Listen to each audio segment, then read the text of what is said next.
safe and removed. You never get hung up. Never. Somehow I totally thought I was going last, so I'm not sure how this happened. Surprise, yes.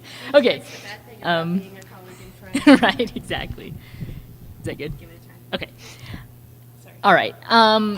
What I'm going to be reading tonight, and I feel like I've been a little bit misbilled here as an author. I'm still an MFA student, and so I'm trying out a few pieces that are hopefully going to be part of my thesis, which I'm also still figuring out, but I'm thinking something along the lines of haunting and the different kinds of hauntings that we experience. And so I'll be reading a few short pieces from that. The first one comes in, it's a flash piece that comes in just under 300, and then the second one just under 500 words, and the third one just under 1,200 words. So, okay, so this is called False Goddess. I don't know how long the letter had been in the drawer, or even how it got there. Most of that stuff I kept in a plastic bin in my parents' basement. All the school pictures, childhood memorabilia, my tassel from graduation. I'd hung it from my rearview mirror for about a week until I realized I didn't want a reminder of that place I just escaped from. And all the accumulated letters. I can't remember. I'm not even sure I'd like to remember how I had so much to say to my friends. We would write back and forth 2 or 3 times a day, letters that were full pages long, folded intricately and passed discreetly as if we were exchanging some sort of contraband in those heavily policed halls. Not that anyone would have cared much about the things we wrote.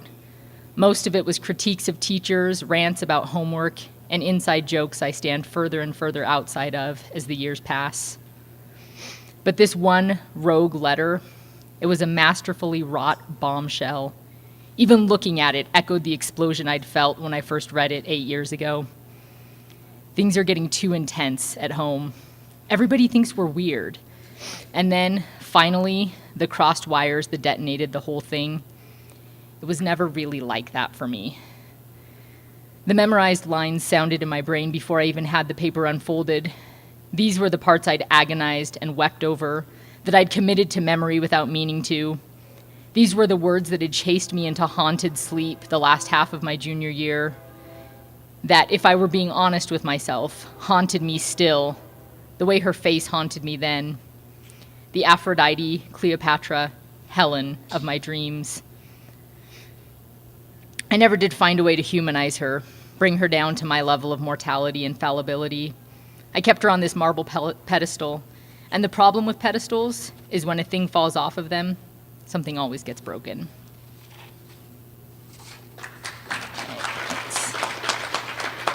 We good.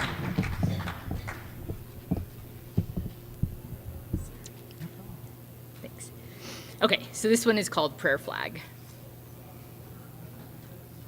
Speaking of haunting. There, you second guessing our college code now. Right.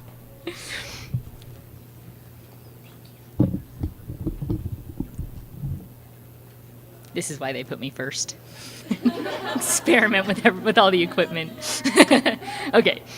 All right, prayer flag. If it were still a t-shirt, it would be an ugly one by now. Worn out, stained, probably with holes in the armpits. But since it's a flag in the window of my son's dorm room, sleeves and collar cut off and neatly hemmed in his fastidious way, hanging right above his statue of the Buddha, you'd never know it for what it is. As a t-shirt, it was my favorite, my lucky shirt, as I called it. It was bright orange, emblazoned in gray with the name of my university, different from the one Zach now attended. That was the part that showed from his window, causing a bit of a row when he first hung it up. Something about how it compromised school pride for the other students. So he was called into a formal meeting with his advisor and the RA in order to put the issue to rest. He explained that it was from his mom's alma mater, that to take it down would not only violate his freedom of speech, but would also be a blow to his fledgling identity. Yes, he really used that term. So proud. I was there at the meeting, a silent observer. He made his point. The first time I wore the t-shirt was at a demonstration of my own freedom of speech, a university rally to protest the tuition hikes we faced every academic year. Everyone who participated got a free t-shirt from the student government as we boarded the overnight bus down to the Capitol. Next day, we took to the streets, an orange wave of righteous anger, and the university backed down. That's when I decided it was lucky. Anyway, that's what I was wearing too when I met Nicholas, who would later become my husband and Zach's dad, though not necessarily in that order. And so it stayed my lucky shirt, a term I felt more wry about as the years passed and our marriage frayed, developed its own stains and holy armpits. A little worse for the wear, but still together. It's also what I had on the morning of the accident, and I can still call it lucky without irony because Zach's alive, and here we are. When Zach hung the flag his first day in the dorms, he did it before even making his bed or setting up his desktop computer. I watched as he attached suction cups to the window and carefully hooked the flag in place. I fought down my emotion at that point, knowing that he'd grown up and that he'd largely done it without me. I'm not sure how that t-shirt turned flag has become such a symbol for us, how when Zach looks at it, I know he's thinking of me. I wish I could conjure up some Tibetan wind to rustle the flag and let him know I'm thinking of him too.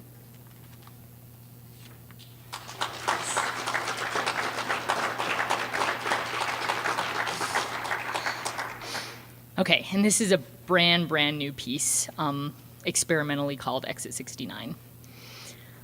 Only once in my life have I wished to own a gun, though I'm not sure what I would have done with it.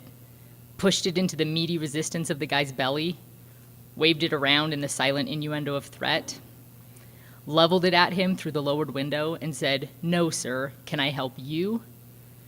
Truth is, even if I'd had a gun, it probably would have stayed tucked beneath the seat or in the glove box, forgotten in that paralyzing moment.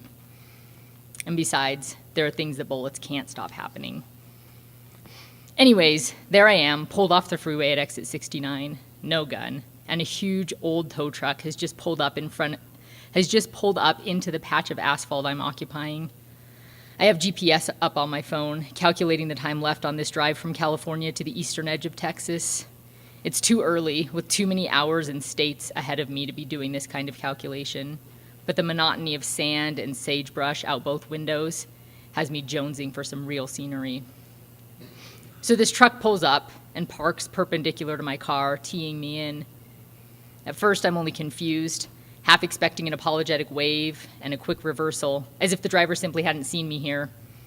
Instead, in the orangey light of the sunset smearing the horizon behind me, I watch as he slowly opens the door of his cab and climbs down. Seeing the careful intentionality of his movements, I feel the first icy particles of fear in my blood. I'm alone, far from anything like civilization, and I can't just start my car and drive away. His truck to my left and the ditch bordering the roadside to my right make sure of that. It's easy to forget the precise details leading up to a scene like the one that happens next. He might have hitched up his pants and spit into the desert dust as he sauntered, sidled, or strode over to my car. Maybe he left the door of his truck open, or maybe he closed it with a bang that echoed like a gunshot in the empty air. The thing is, I don't look at feet, hands, or face as he moves towards me, too scared to lock eyes with a predator. Instead, I watch the fuzzed plaid of his shirt, out of place in that desert landscape where all the shades of tan set a backdrop to the muted splotches of color passing through on the interstate beyond. Light filtering through the clouds makes his shadow disappear just as he reaches my car. He knocks twice on the driver's side window, leaving a grimy knuckle pressed deliberately against the glass. In some gut response to perceived authority, I roll my window down, just a crack. Before I can ask him what he wants, he goes, "Can I help you?" Easy as that, like I've just knocked on his window or wandered onto some private property with a no trespassing sign.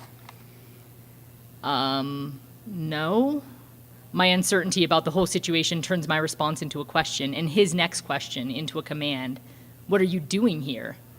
I'm wondering the same thing, at a loss as to how to make meaning from my thoughts, how to make my mouth perform its basic biological function of speech. All I can think is that the air through the open window feels different than it should, and that its arid heat carries some sudden and silent menace. He cuts off another guttural, from me. If you need to pull off and rest, there's a stop just 20 miles up the road. This isn't a safe place for a young lady to stop. His words have a protective veneer, but their tone carries the very threat they might defend me from. This isn't a safe place at all. Don't you know people throw dead bodies into the desert here?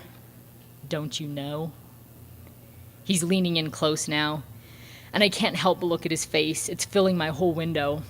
I watch the way his mustache twitches when he talks, the way individual hairs bristle through the stretched out pores on his chin and cheeks, and even through the narrow slit of my rolled down window, I can smell decay on his breath, like teeth have gone bad in his jaw. And I suddenly imagine the teeth, the jaw, his whole skull emerging as his face splits open, the white bright of his bones making me squint into the dusky light. Only it's not human skin splitting apart like a zippered costume. It's the scaly green skin of a snake. And I'm not a girl in a car. I'm a rabbit, feeling the primal, liquid-boned fear of desert prey cowering in a scenery that provides no shelter, no hope of escape. And even so, for one crazy moment, I think of throwing open my door and darting past him because in some ridiculous way, the vast stretch of sand surrounding the pavement of Exit 69 feels safer than his proximity as those cold, reptilian eyes bore into me through what is only, after all, a flimsy sheet of glass, and no protection, not really, from a creature that might want to strike, kill, and then dispose of my dead body in the emptiness just behind us. He blinks and takes a single step back from my car. Fingers fumbling, I find the keys still dangling from the ignition and start the engine. With a single, measured nod, he turns and gets back into his truck. His own engine starts, a grumbling roar that vibrates the molecules of space between us. He backs up just enough to let me ease by, eyes riveted on my face. No expression marks his features, but I sense he knows something I can only guess at. Panic urges me to higher speeds than I can manage in that limited space, and my tires start to skid on the gritty surface of the road before I slow, regain control. I glance at the door of his truck as I pass, half expecting to see a coiled python as his insignia, but there's only the word towing in even black letters. Briefly, my eyes settle on the vehicle he's got in tow, a dusty, banged-up model of the same car I drive. I shudder. Could be that what I see through the window of that car is the still form of a body, but by the time I'm back on the freeway, I've convinced myself that it was really just a shadow, a trick of the uncertain desert light. Okay, thank you.